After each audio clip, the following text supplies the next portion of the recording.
Hello and welcome. My name is Jason.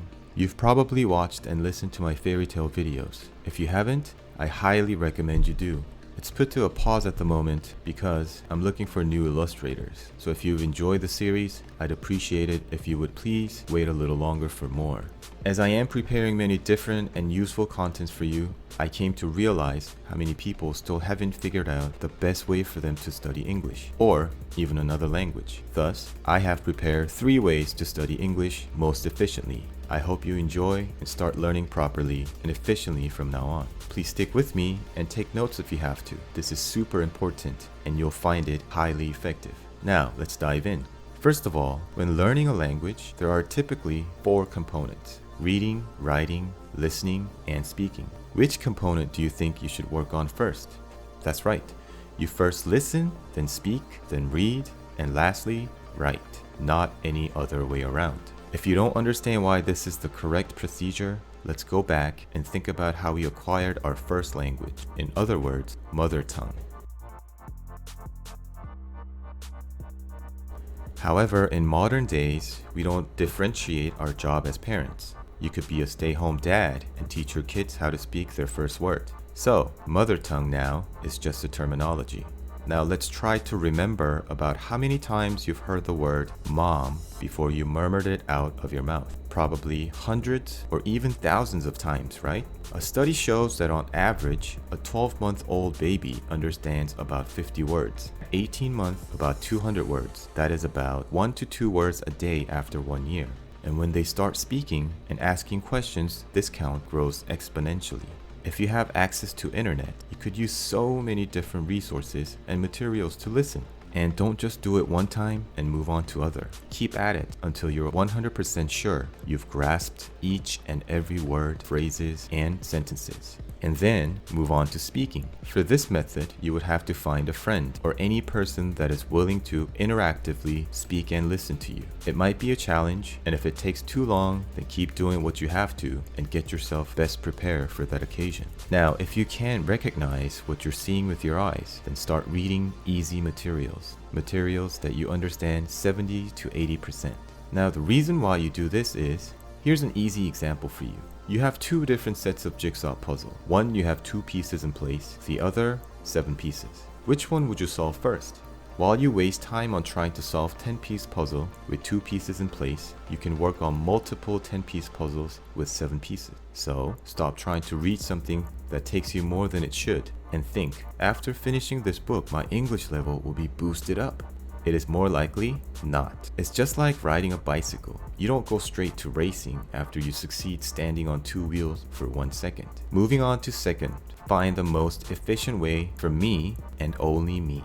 Don't listen to other people and try to follow their footsteps just because they said they did this and it worked for them. You have to learn how your brain works first. There are about 7.65 billion people in the world, and no one brain structure matches another, which means everybody has different abilities and talents.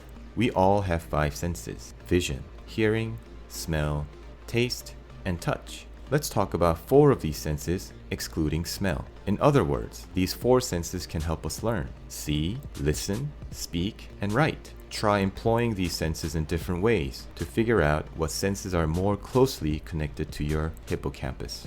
You might have to use 1, 2, or even all of them in steps or simultaneously to store something in your hippocampus. Figure your brain out. Learn how your body works before you work on something. Third, set an ultimate goal and make small goals to reach it.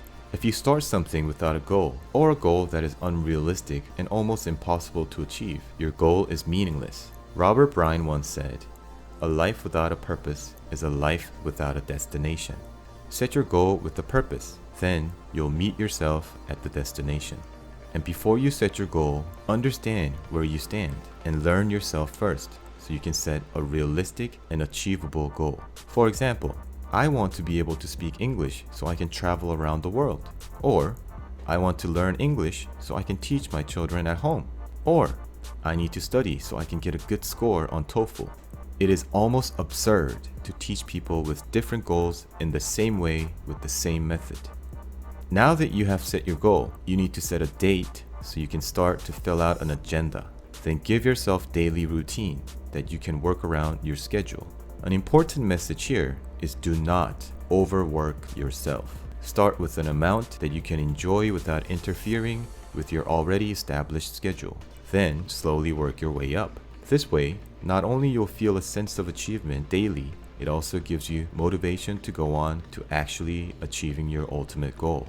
Now, before I wrap up, I want to assure you that these methods shared in this video are strongly opinionated based on scientific facts and my 15-year experience in teaching. Now let me summarize for you. First, listen to anything and everything you like to listen to until you understand everything and make it yours. Then, find someone you can utilize your learned phrases and sentences. Then, find something you're interested in reading, whether it be comic books, non-fiction, newspaper, or song lyrics, and so on. Lastly, write journals if you have to, or find an email buddy. You'll feel much more confident. Second, learn how your brain works and learn how you can store things in your long-term memory using your bodily senses. Third, set an ultimate goal and small goals to achieve your ultimate goal. I hope you enjoy what I prepare for you, and please like it, share it, tell your friends to join and watch it so they stop wasting time and money on programs that don't work for them. Thank you for your support, and I hope to see you again.